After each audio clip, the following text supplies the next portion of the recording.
50 बरस से ऊपर के मुस्लिमों को पेंशन दी जाएगी। नंबर 1, 50 बरस के मुसलमानों को पेंशन दी जाएगी। ईदगाह और कब्रिस्तान के लिए अलग से हर बड़े शहर में भूमि आवंटित की जाएगी। ईदगाह और कब्रिस्तान के लिए हर शहर में भूमि आवंटित की जाएगी और राज्य की राजधानी में एक आलीशान हज हाउस बनाया जाएगा।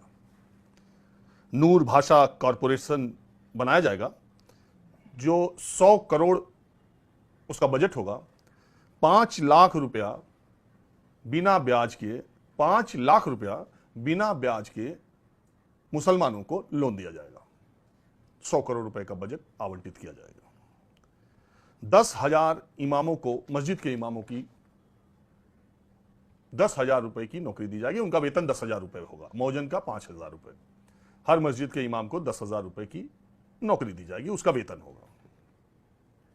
गवर्नमेंट जो क्वालिफाइड इमाम होंगे, जो पढ़े लिखे कह दीजिए या जो विद्वान इमाम होंगे, उनकी नियुक्ति गवर्नमेंट काजीज के तौर पर की जाएगी।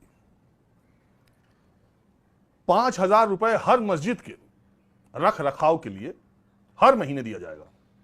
5,000 रुपए हर मस्जिद की रख रखाव के लिए दिया जाएगा और मस्जिद को 1 लाख की सहायता दी जाएगी। एक बार फिर मैं सरसरी तौर पर सुना देता हूं, तब आपको समझ में आएगा। मुस्लिमों को 50 साल के ऊपर के मुसलमानों को पेंशन दी जाएगी। ईदगाह और कब्रिस्तान के लिए हर शहर में जमीन आवंटित होगी और राज्य की राजधानी में एक शानदार हज हाउस बनाया जाएगा। नूर भाषा कॉरपोरेशन बनाया जाएगा 100 करोड़ रुपए से और मुस्लिम फाइनेंस कमीशन के तौर पर कमीशन जो है वो 5 लाख रुपए का इंटरेस्ट फ्री लोन, ब्याज रहित ऋण मुसलमानों को दिया जाएगा। 10,000 रुपए इमाम की और वेतन होगा। 10,000 रुपए इमाम की सैलरी होगी, मौजन का 5,000 रुपए सैलरी होगी। और जो क्वालिफाइड इमाम होंगे उनको गवर्नमेंट काजी के तौर पर सरकार में नियुक्त किया जाएगा, सरकारी नौकरी दी जाएगी और 5,000 रुपए हर मस्जिद की देखरेख के लिए महीने में दिया जाएगा और 1 लाख रुपए मस्जिद को सहायता दी जाएगी। इसके अलावा जानते हैं क्या है? यह टीडीपी चंद्रबाबू नायडू का चुनावी घोषणा पत्र है जो अभी अभी हुए चुनाव में उन्होंने आंध्र प्रदेश की सरकार के साथ, आंध्र प्रदेश की जनता के साथ लिखित वायदा किया है। चूंकि भारतीय जनता पार्टी भी उनके साथ थी, पवन कल्याण भी उनके साथ थे, तो ज्वाइंट मैनिफेस्टो में यह बात आई। इसके अलावा 4% मुसलमानों को आरक्षण और हर मुसलमान जो हज यात्रा पर मक्का के लिए जाएगा उसे 1 लाख रुपए की सहायता, सरकारी सहायता दी जाएगी। ये 2 वायदे भी चंद्रबाबू नायडू ने किए।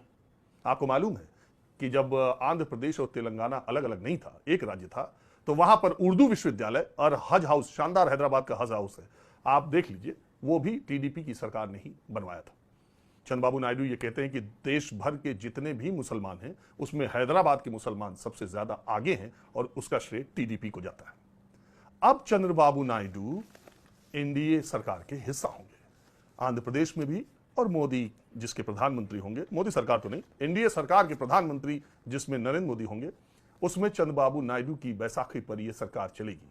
और चंद्रबाबू नायडू ने आंध्र प्रदेश में 4% मुसलमान रिजर्वेशन का वायदा किया है और 1 लाख रुपए हज पर जाने वालों को दिया और मैं फहरिस्त आपको बता दिया। अब सवाल उठता है कि इन चुनाव में, 2024 के लोकसभा चुनाव में प्रधानमंत्री नरेंद्र मोदी, गृह मंत्री अमित शाह, खासकर इन 2 नेताओं ने पूरे देश के हर इलाकों में जा जाकर यह कहा कि दलितों, पिछड़ों का आरक्षण कांग्रेस या इंडी गठबंधन, अच्छा ये भी बड़ी मजेदार बात हुई, पूरे चुनाव के दौरान प्रधानमंत्री इंडी गठबंधन बोलते रहे, गृह मंत्री अमित शाह इंडी गठबंधन बोलते रहे। ये तो बात समझ में आती है कि उन्हें इंडी गठबंधन कहे, लेकिन इस देश के तमाम पत्रकार और मीडिया चैनल भी इंडी गठबंधन कहते थे। मैं दावे के साथ कह सकता हूं कि न्यूज 24 को छोड़कर सारे चैनलों ने तकरीबन पूरे समय इंडी गठबंधन चलाया। हमने हमेशा एक तरफ एनडीए, दूसरी तरफ इंडिया, व्यक्तिगत तौर पर भी और चैनल में भी, और कभी भी किसी भी कार्यक्रम में हम बोलते रहे इंडिया गठबंधन, इंडिया गठबंधन। उसमें सीधा सत्तर ये था कि एनडीए में नेशनल डेमोक्रेटिक अलायंस है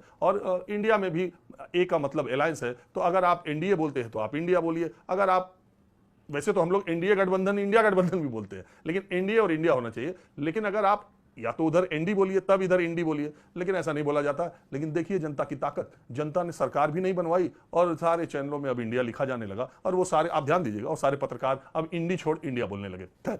मैं दूसरी बात पे आ गया। तो प्रधानमंत्री मोदी और गृहमंत्री अमित शाह जब इंडी गठबंधन की कहते थे तो ये कहते थे कि इनकी सरकार आएगी तो ये आपका मंगलसूत्र छीन करके जिनके ज्यादा बच्चे हैं यानी मुसलमानों में बांट देंगे, आपका दलितों का पिछड़ों का आरक्षण लेकर के ये मुसलमानों में बांट देंगे, हम आए तो आरक्षण खत्म कर देंगे या हम होने नहीं देंगे, मुसलमानों को आरक्षण नहीं मिलना चाहिए। और वहीं पर चंद्रबाबू नायडू ने मैनिफेस्टो में आरक्षण वाली बात तो नहीं कही, लेकिन अपनी तमाम रैलियों और संवाददाता सम्मेलन, वो करते हैं संवाददाता सम्मेलन, वो पत्रकारों के सवालों का जवाब लेते हैं, तो उसमें उन्होंने ये बात कही कि हमारी सरकार बनी तो 4% मुसलमानों को आरक्षण देंगे। अब बताइए, चंद्रबाबू नायडू को भारतीय जनता पार्टी की कोई जरूरत नहीं है। आंध्र प्रदेश में उनको इतनी ज्यादा सीटें मिल चुकी हैं कि बीजेपी की उनकी कोई जरूरत नहीं है। चुनाव पूर्व गठबंधन हुआ है तो इसलिए सरकार में शामिल हो जाए बीजेपी तो हो जाए, और वो यहाँ मोदी सरकार में शामिल हो जाए, प्रधानमंत्री मोदी की एनडीए सरकार में शामिल हो जाए तो हो जाए, अन्यथा उनको आंध्र प्रदेश में बीजेपी की कहीं कोई जरूरत नहीं पड़ी। उनके सांसदों की संख्या भी 16 है। तो अब सवाल ये उठता है कि अगर चंद्रबाबू नायडू की सरकार में बीजेपी शामिल होती है और वो मुस्लिम आरक्षण लागू करने का फैसला करते हैं तो क्या इस आधार पर बीजेपी उनके सरकार से निकल सकती है, और क्या राष्ट्रीय स्तर पर चंद्रबाबू नायडू से समर्थन लेने से इनकार कर सकती है? क्या ऐसा हो सकता है? और चंद्रबाबू नायडू अपने इस वायदे को कितना जल्दी पूरा करेंगे? अगर नहीं निकलती है तो इसका मतलब, मैं जो हमेशा बोलता हूं कि सत्ता का चरित्र एक होता है, चेहरे अलग अलग होते हैं। किसी भी तरीके से आप सत्ता में बने रहें, चुनाव के पहले जो बात कह रहे हैं, चुनाव के बाद वो बात बिल्कुल बदल जाती है, क्योंकि आपको सरकार में बने रहना है। और जिस बात को लेकर के आपने इंडिया गठबंधन को कटघरे में खड़ा किया कि ये मुसलमानों का आरक्षण देंगे, वो आपके इंडिया गठबंधन के ही सबसे बड़ा धड़ा अगर इंडिया का है तो चंद्रबाबू नायडू का है। वही अगर आरक्षण देने का फैसला करते हैं तो फिर इस पर बीजेपी का रुख क्या होगा? उनसे समर्थन लेगी कि नहीं लेगी, और उन्हें एनडीए से बाहर का रास्ता दिखाएगी कि नहीं दिखाएगी, सरकार में शामिल होगी कि नहीं होगी? ये बड़ी देखने वाली दिलचस्प बात होगी, और इसको आप भी ख्याल कीजिएगा, हम भी ख्याल करेंगे। जब फैसला आएगा आपको पता चलेगा। लेकिन इस बीच